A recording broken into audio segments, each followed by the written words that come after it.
ಶ್ರೀಪಾದ್ ನೋಡಿ, ಏನೇ ರಾಜಕೀಯ ಷಡ್ಯಂತ್ರ ಇತ್ಯಾದಿ ಹೇಳಿಕೆಗಳು ಅಥವಾ ವಾದ ಪ್ರತಿವಾದ ಮಂಡನೆಯಾದರೂ ಕೂಡ ಕೋರ್ಟ್ನಲ್ಲಿ ತೀರ್ಪುಗಳು ಅಥವಾ ಆದೇಶಗಳು ಪ್ರಕಟ ಆಗೋದು ಸಾಕ್ಷ್ಯ ಪ್ಲಸ್ ಸೆಕ್ಷನ್, ಇದನ್ನ ತುಲನೆ ಮಾಡಿ ನಡೆಯುವಂತಹ ವಾದದ ಆಧಾರದ ಮೇಲೆ. ಸೊ ಆ ದೃಷ್ಟಿಯಲ್ಲಿ ಗಮನಿಸಿದಾಗ ರೇವಣ್ಣ ಅವರ ಪರವಾದ ವಕೀಲರು ಮಾಡ್ತಿರುವ ವಾದದಿಂದ ಜಾಮೀನು ಸಿಗೋ ಪಾಸಿಬಿಲಿಟೀಸ್ ಎಷ್ಟರ ಮಟ್ಟಿಗೆ ಕಂಡು ಬರ್ತಾ ಇದೆ? ರಾಜಕೀಯ ಆರೋಪ ಪ್ರತ್ಯಾರೋಪವನ್ನ ಬದಿಗೆ ಸರಿಸಿ ನಾವು ಯೋಚನೆ ಮಾಡೋದಾದ್ರೆ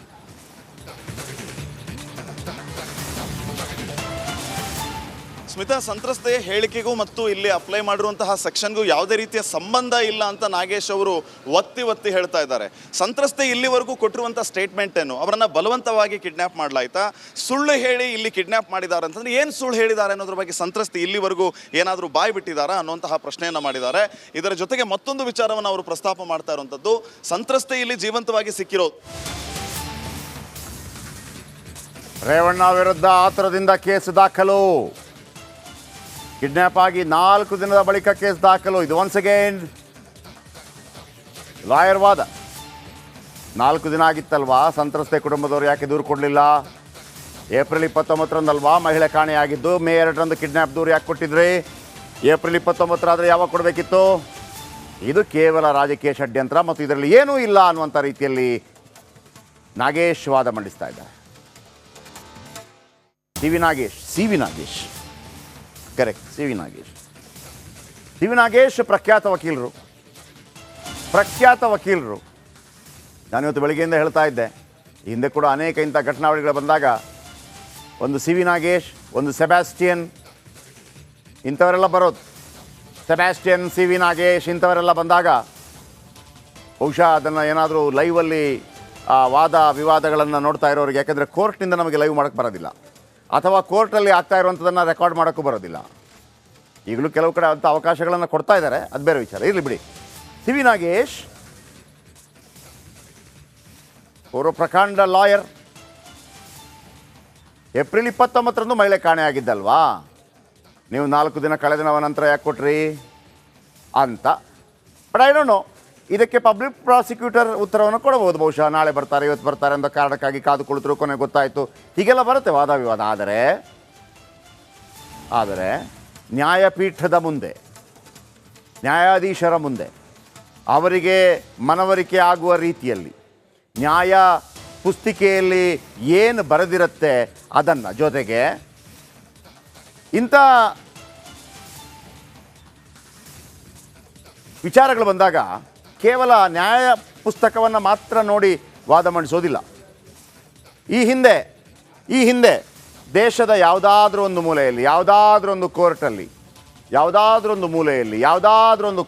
ಯಾರಾದರೂ ಒಬ್ಬರು ನ್ಯಾಯಾಧೀಶರು ಇಂಥದೇ ಘಟನೆಗಳಿದ್ದಾಗ ಕೆಲವು ಆದೇಶವನ್ನು ಕೊಟ್ಟಿರ್ತಾರೆ. ಪ್ರೆಸಿಡೆಂಟ್ ಅಂತಾರೆ ಅದನ್ನು.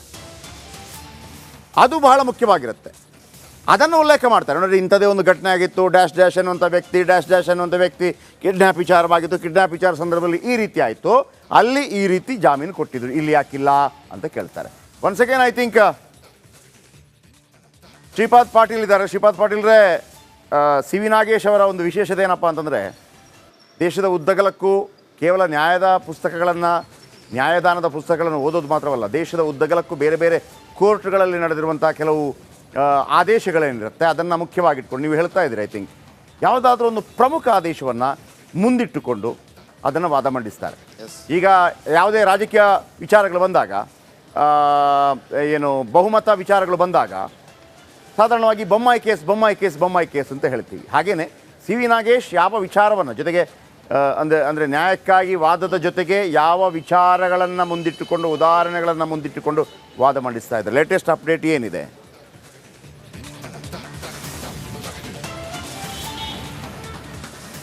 22 ಜಡ್ಜ್ಮೆಂಟ್ಗಳನ್ನು ಅವರು ಪ್ರಸ್ತಾಪ ಮಾಡಿ ಕೋರ್ಟ್ನ ಗಮನ ಸೆಳೀತಾ ಇದ್ದಾರೆ.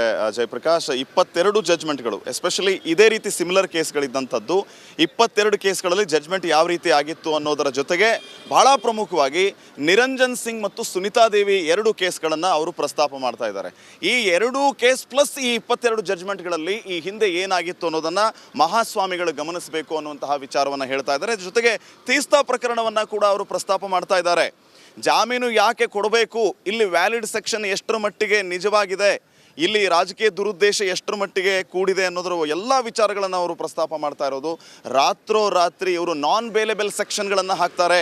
2 ಪ್ರಕರಣಗಳಲ್ಲಿ ಯಾವುದು ಬೇಲ್ ಸಿಗೋದಿಲ್ಲ ಅಂಥ ಸೆಕ್ಷನ್ಗಳನ್ನು ಹಾಕಿ ಇಲ್ಲಿ ರಾತ್ರೋರಾತ್ರಿ ಹಾಜರಾಗಿ ಅಂತ ನೋಟಿಸ್ ಕೊಡ್ತಾರೆ ಅಂತಂದರೆ ಇದು ರಾಜಕೀಯ ದುರುದ್ದೇಶ ಅಲ್ಲದೆ ಮತ್ತಿನ್ನೇನು. ಆ ರೇವಣ್ಣ ಅವರಿಗೆ ಕೊಟ್ಟಿರುವಂತಹ ನೋಟಿಸನ್ನು ಕೂಡ ಅವರು ಓದಿ ಹೇಳ್ತಾ ಇದ್ದಾರೆ. ನೋಟಿಸ್ನಲ್ಲಿ ಯಾವ ವಿಚಾರಗಳನ್ನು ಉಲ್ಲೇಖ ಮಾಡಲಾಗಿದೆ ಅನ್ನೋದ್ರ ಬಗ್ಗೆ ಹೇಳ್ತಾ ಇದ್ದಾರೆ. ಪ್ರತಿಯೊಂದು ವಿಚಾರಗಳಲ್ಲಿಯೂ ಕೂಡ ಅಳೆದು ತೂಗಿ ತಪ್ಪನ್ನು ಕಂಡುಹಿಡಿಯುವ ಕೆಲಸ ಆಗ್ತಾ ಇದೆ. SIT ಅವರು ಅಣತಿಯಂತೆ ಕೆಲಸ ಮಾಡ್ತಾ ಇದ್ದಾರೆ, ಅವರ ವಿವೇಚನೆಯಂತೆ ಕೆಲಸ ಮಾಡ್ತಾ ಇಲ್ಲ. ಯಾರ ಅಡಿಯಲ್ಲಿ, ಯಾರ ವಿವೇಚನೆಯಂತೆ, ಯಾರ ನಿರ್ದೇಶನದಂತೆ SIT ಕೆಲಸ ಮಾಡ್ತಾ ಇದೆ ಅನ್ನೋ ದಾಟಿಯಲ್ಲಿ ಇಲ್ಲಿ ಹಲವು ವಿಚಾರಗಳನ್ನು ಪ್ರಸ್ತಾಪ ಮಾಡ್ತಾ ಇದ್ದಾರೆ. ರಾತ್ರೋರಾತ್ರಿ ಇವರು ಈ ರೀತಿ ನಾನ್ ಬೇಲೆಬಲ್ ಸೆಕ್ಷನ್ಗಳನ್ನು ಅಪ್ಲೈ ಯಾಕೆ ಮಾಡಿದ್ರಿ, ನೋಟಿಸ್ ಯಾಕೆ ಕೊಟ್ರಿ, ಯಾವಾಗ ನೋಟಿಸ್ ಕೊಡಬೇಕಾಗಿತ್ತು, ಯಾವಾಗ ಪ್ರಕರಣ ಆಗಿದ್ದು, ಅಪಹರಣ ಆಗಿದ್ದು ಯಾವಾಗ, ಸಂತ್ರಸ್ತೆಯ ಸ್ಟೇಟ್ಮೆಂಟ್ ಅಂಡರ್ ಸೆಕ್ಷನ್ 164 ಈ ಸ್ಟೇಟ್ಮೆಂಟನ್ನು ತೆಗೆದುಕೋಬೇಕು. ಇಲ್ಲಿ ಪ್ರಮುಖವಾಗಿ CRPC 40A ಆಮೇಲೆ 164 ಸೆಕ್ಷನ್, ಇದರ ಜೊತೆಗೆ ಈಗ 364A ಈ ಎಲ್ಲ ಸೆಕ್ಷನ್ಗಳ ಬಗ್ಗೆ ಉಲ್ಲೇಖ ಮಾಡ್ತಾ ಇರುವಂತಹ CV ನಾಗೇಶ್ ಅವರು ಪ್ರತಿಯೊಂದು ವಿಚಾರಗಳನ್ನು ಈಗ ಬಾಯಿ ಬಿಡಿಸುವಂತಹ ಕೆಲಸವನ್ನು ಮಾಡ್ತಾ ಇದ್ದಾರೆ. ಈ ಎಲ್ಲ ಪ್ರಶ್ನೆಗಳಿಗೆ, ಈ ವಾದಕ್ಕೆ SPP ಪಬ್ಲಿಕ್ ಪ್ರಾಸಿಕ್ಯೂಟರ್ನ ಪ್ರತಿವಾದ ಯಾವ ರೀತಿ ಇರುತ್ತೆ ಅನ್ನೋದು ಕೂಡ ಇಲ್ಲಿ ಬಹಳ ವಿಶೇಷವಾಗುತ್ತೆ, ಬಹಳ ಇಂಪಾರ್ಟೆಂಟ್ ಆಗುತ್ತೆ. ಈ ಎಲ್ಲ ಪ್ರಶ್ನೆಗಳಿಗೆ ಅವರು ಉತ್ತರವನ್ನು ಕೊಡಲೇಬೇಕಾಗುತ್ತೆ. ನೋಟಿಸ್ ಕೊಡುವಲ್ಲಿ ವಿಳಂಬ ಯಾಕೆ, ನಾನ್ ಬೇಲೆಬಲ್ ಸೆಕ್ಷನ್ ಹಾಕಿದ್ಯಾಕೆ, 364 ಯಾಕೆ? ರೈಟ್ ಧನ್ಯವಾದ ಶ್ರೀಪಾದ್ ಮಾಹಿತಿಗಾಗಿ.